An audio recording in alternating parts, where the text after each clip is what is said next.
Precious metals are having a great year in 2025, with gold having a huge ascent, followed by other precious metals such as silver, palladium, and platinum. NTD Sean Marshall has more details. Silver smashed through the $75 mark for the first time on Friday, with gold and platinum also rising to all-time highs, as bets on U.S. rate cuts and geopolitical jitters fueled investor demand. Gold's increase of 71% this year has far outpaced the S&P 500, which has risen by just 18%.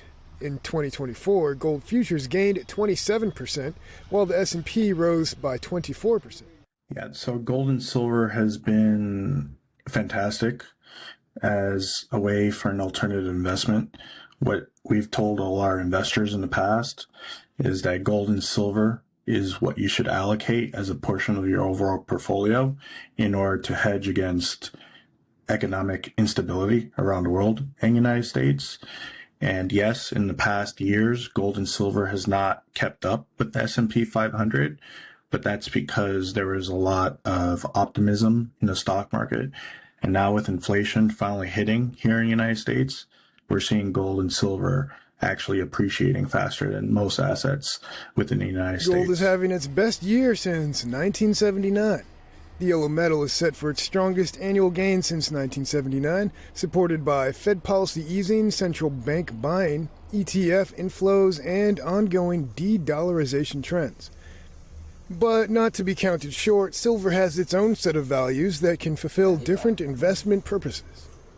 It depends on where you are in your investment lifetime, where gold is much more stable than silver. Silver typically moves at 2x what gold moves. And right now, if you're an older age, you want the stability similar to bonds.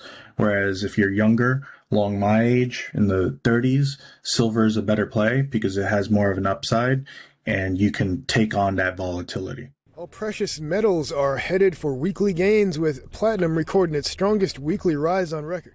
A lot of conversation typically is around buying gold and silver as part of your overall portfolio, but people should also be educated on their exit strategy. And when it comes to actually selling their gold and silver, at least the physical form, buyer beware. Careful with just selling it to pawn shops. You should know where to sell it back to wherever you do decide to buy it, if they buy it back. So always inquire on that.